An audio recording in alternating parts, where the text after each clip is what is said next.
Hello प्यारे बच्चों। अभी हमारे पास एक प्रश्न है दो चर वाले रैखिक समीकरण से, और जो बिहार बोर्ड से संबंधित प्रश्न है, और इस प्रकार का प्रश्न कई बार पूछा जाता है। तो चलिए इस प्रश्न को हम लोग बनाने का प्रयास करते हैं और आप लोग सीखने का प्रयास करिएगा और पूरा वीडियो अंत तक देखिएगा। तो चलते हैं हम लोग इसको बनाते हैं। पहले देखिए क्वेश्चन में क्या कह रहा है कि पिता की उम्र अपने दो पुत्रों की उम्रों के योग का 3 गुना है। ठीक, यानी कहने का मतलब कि पिता का जितना उम्र है उतना उम्र उनके उसके दो पुत्र जो हैं उनके दोनों पुत्र के उम्र के योग के 2 गुना है, सॉरी 3 गुना है। तो कह रहा कि 5 वर्ष के बाद पिता की उम्र दोनों पुत्रों के उम्र के क्या हो जाते हैं, योग के 2 गुनी हो जाते हैं। तो पिता का उम्र क्या होगा वो निकालना है आप लोगों को। चलिए बहुत आसान प्रश्न है, हम लोग बनाने का इसको कोशिश करते हैं। देखिए तो हम लोग क्या लिखेंगे, पहले हल करेंगे। तो हल लिख देंगे, फिर मानेंगे कि माना, क्योंकि निकालने के लिए कह रहा है पिता का उम्र, तो मानेंगे माना पिता का उम्र क्या मान लेंगे, x वर्ष।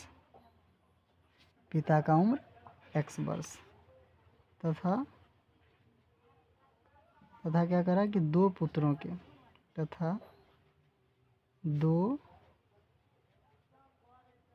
पुत्रों के उम्र का योग, यानी उम्रों का योग y वर्ष। ठीक, इस तरह से मान लेंगे। तब हम लोग क्या करेंगे, प्रश्न से चलेंगे। देखिए प्रश्न में क्या कहा वो ध्यान में रखेंगे। तो प्रश्न से देखिए, प्रश्न में कह रहा है कि पिता का उम्र, मतलब देखिए कि पिता का उम्र जो है वो दो पुत्रों के, तो दो पुत्रों को हमने क्या माना है, y माना है। तो दो पुत्रों के उम्र का 3 गुना है। तो क्या करेंगे, पुत्र की उम्र में 3 गुना कर देंगे। इसी तरह से अब इसको सॉल्व कर लेंगे, अचर पद को एक तरफ कर लेंगे। देखिए तो क्या हो जाएगा, सॉरी चर पद को एक तरफ कर लेते हैं। तो देखिए एक्स, ये 3y इधर ले आते हैं, माइनस में आ जाएगा, इधर बराबर के बाद कुछ नहीं बचा तो 0। इसको मान लेते हैं हम लोग समीकरण फर्स्ट। इसके आगे हम लोग फिर चलेंगे। तो आगे कह रहा है कि 5 वर्ष के बाद, मतलब क्या, पिता का जो उम्र है तो 5 वर्ष बाद, मतलब पिता की उम्र में भी 5 वर्ष ऐड कर देंगे। बाद कह रहा है तो बढ़ा देंगे, प्लस में कर देंगे।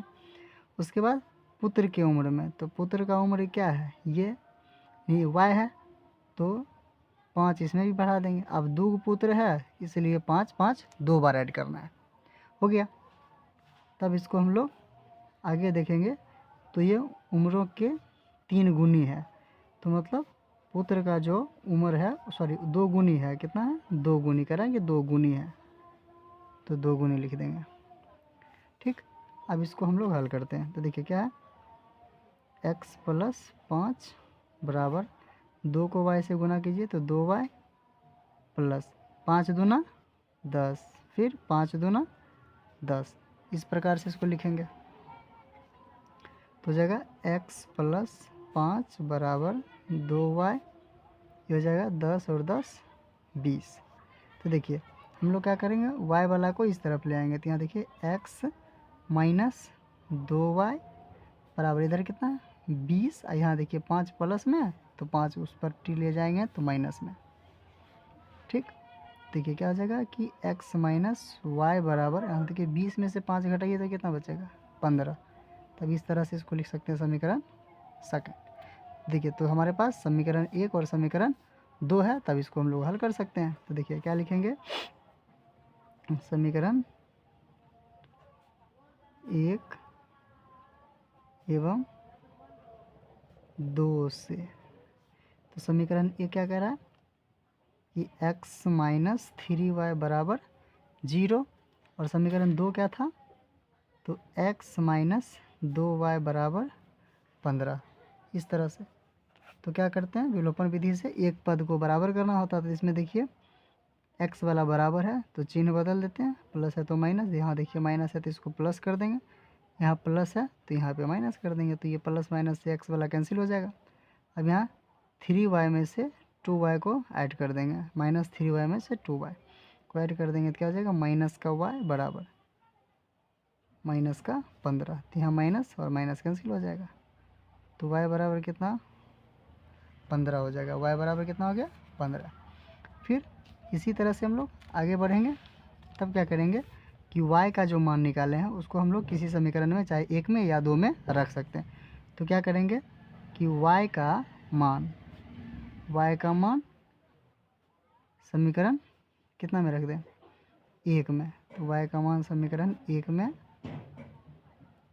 रखने पर, समीकरण 1 में रखने पर, तो देखिए समीकरण 1 क्या है, तो समीकरण 1 निकाले थे x माइनस 3y बराबर 0, हमने ये माना था।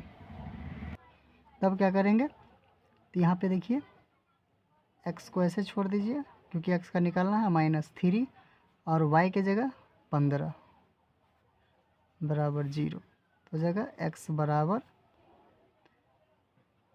15 तिया 45, इधर देखिए माइनस में 45, 15 तिया 45 माइनस में, उस तरफ ले जाएंगे तो प्लस में 45 हो जाएगा। तो देखिए तो दो पुत्रों का उम्र जो हो जाएगा वो कितना हो जाएगा, उम्र का योग 15 वर्ष हो जाएगा।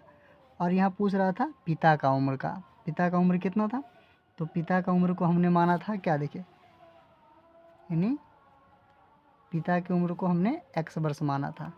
तो हम लोग आगे चलेंगे, यहाँ लिख सकते हैं, क्वेश्चन में कहा था कि पिता की उम्र ज्ञात करने के लिए, तो पिता की उम्र को x माने थे, तो पिता की उम्र में कितना आया 45। तो यहाँ पे लिख सकते हैं कि अतः